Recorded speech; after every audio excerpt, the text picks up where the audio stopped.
Tawagan ko po yung mga core. Ito, share natin na ito po yung ating muling pagsasama-sama na ganito karami. Tama po ba?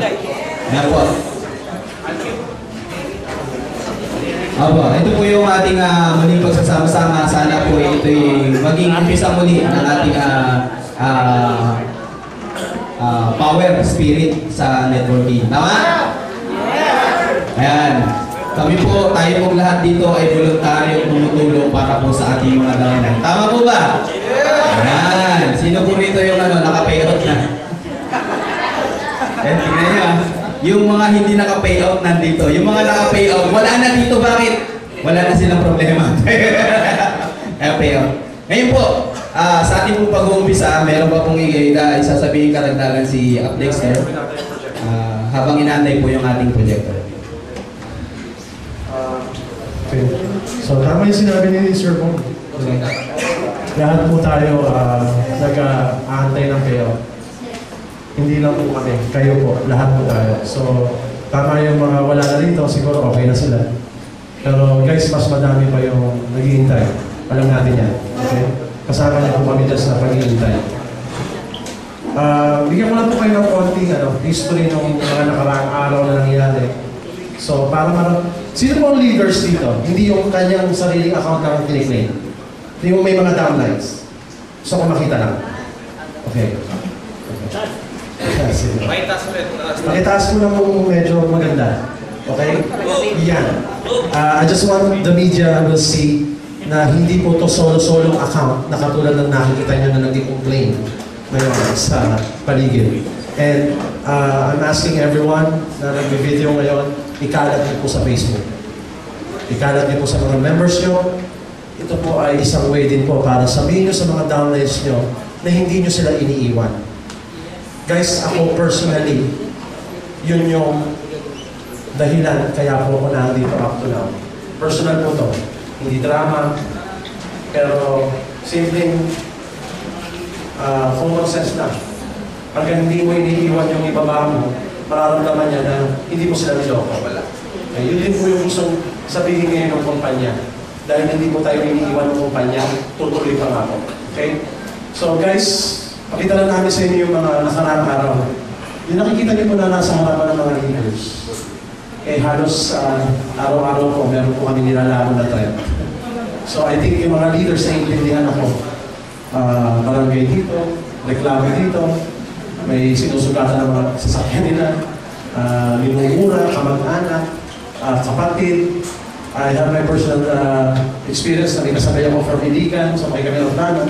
Nagkita kami sa airport, sir, diba AdSense ka na? O ngayon, kukunin ko po yung payout ko sa Manila. Okay. Ay niwanan ko yung anak ko, single mom siya, sa kapitbahay niya. Just to flew here and get the payout. Dahil papatay na siya ng kapatid niya. Eh no, hindi siya tumuloy ng Dubai. Yung pan-Dubai niya, binigay niya sa AdSense para lang kumita. Nakawa ko doon sa tao. Umuwi pa rin po siya dahil umiyak na yung bata. Isang linggo siya dito. Nangungutang na nga po sa akin. Pauwi lang siya. Pero siyempre wala rin naman kami. So, nakagawa na siya. Parang umuwi na po. Pero wala siya nakuha pero. Masakit po, di ba? Anyway, yun po nararamdaman ng bawat isang leaders right now. Kami po yung nagpipigil sa mga downlines namin. I'm sorry for the words, para unahin po kayo. Honest po yan. Sumigaw ngayon ng isang downline ko dito kung may nabayaran na ako. Hindi ko po siya downline. Emotional ako, pasensya na kayo sa akin. Kasi ramdam na ramdam ko yung hirap ng sakripisyo para gawin namin to. Marami na sa amin nag-aaway na yung mga mag-asawa. Bakit kami nag-aaway mga mag-asawa? Kasi nagsasama-sama po kami sa isang lugar. Hiniling po namin itong mga leaders na to na ibigay sa amin yung mga oras nila. Sama-sama kami. Meron po kaming headquarters. Hindi na po namin sasabihin kung saan. Pero kaya po namin ginawa yun para mabuo po namin yung pagsuporta sa inyo o sa mga downlines namin. So, yung hirap po araw-araw, kumakain kami ng reklamo, threat, meron na nga po shoot to kill ng araw po kami. Kaya ito pong ginagawa po namin, gusto lang po namin paalam sa inyo, hindi po madali. Kung leader ka, mararamdaman mo to. Okay? Nagkataon lang po na kami po yung ngayon na front na nagsasalita dahil sawa na kami. Gusto namin magbabago. Parang gano'n, politika na. Pero yun po yung nangyayari po talaga right now.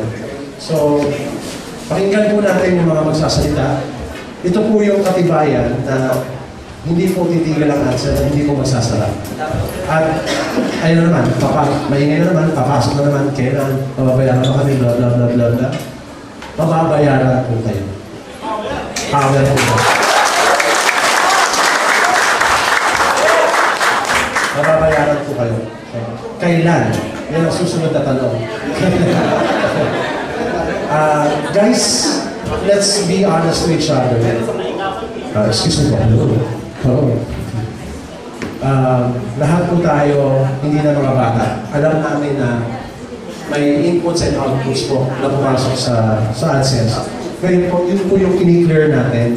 Ma-verify po natin. Hindi po lingid nandiyan po media, hindi po lingid sa kaalaman po ng mga members na marami pong nagloko sa kumpanya ito at na naman pala. Pwedeng kamatayang kumami ang kapalit ng pagsasabi mo ito, pero alam mo po yan na... Sorry, anyway, nadadala lang ako. Alam niyo po yan na may nangyari po talagang hindi maganda sa AdSense. So ngayon po, umihiling po kami ng konti pang pag-unawa. Bigyan niyo po ng enough time ma-verify yung mga bagay, maiahin po natin, managot po ang dapat mananagot sa mga pangyayaring ito.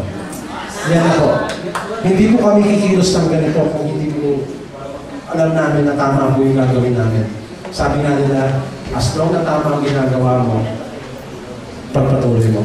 Kaya mahal na mahal ka sa akin, sabi sa akin, sige be, tama ang ginagawa mo. Diyos ko. Marami po sila. Joke lang. Be, baka makakadaot natin yung bis. I love you, Destiny Noel. Announce ko. Pinapagaan ko lang po yung pangalan. So, ipipresent po sa inyo ngayon. Take note po ulit ha, baka hindi po na-delay. Babayaran po tayo. Okay?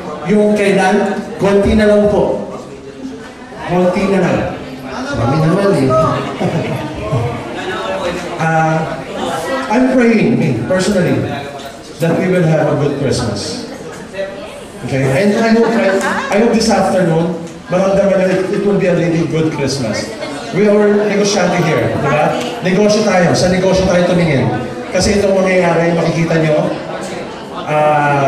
talagang magiging merry yung Christmas natin and we will have a happy New Year. Party. Just to clarify na po, we're trying to communicate with Sir Jobert personal para madinig niyo po yung sasabihin niya. Okay? So, ako. Right now po kasi ma'am yung acting management na sinasabi niyo po, nakiilang na nga tayo eh. Yun na po yun. Kasi po, as per record talaga, nakita namin kung gano'ng kagulo. So, we put hindi naman expertise, yung tulong-tulong po ba, na mapagtulungan natin kung ano yung gulong na nangyari, malaman po natin kung ano yung pwede natin maitulong. Ngayon, yun po yung ginagawa ng group. Opo. Ngayon po ma'am, for the meantime, just give us time. That's what we're asking. Nagiging chain kami para makarating sa lahat ng tao kung ano po yung sinasabi nila. Okay? Pero yung sinasabi ko na kasama yung time eh, magsasalita po sila. Okay? Ay, baka nagtataka yung iba, may media. So, explain lang. Yung media po, sino po nakakita sa Facebook ng mga lumabas? Kita niyo naman. So, ito po yung pagliliwanag ng kabilang side. GNN TV. Sila po yun. Ito po yung pagliliwanag. They're getting our sides. Or the side of the company. Or yung nagko-complain. Pero, sino rin po nakakita na hindi po iba yung nag-complain? Sino po, napatunayan niyo po ba na hindi po ibang tao yung nag-complain na yun? Napatunayan niyo naman siguro. Obvious. So, yun po yung pinag-alaban natin.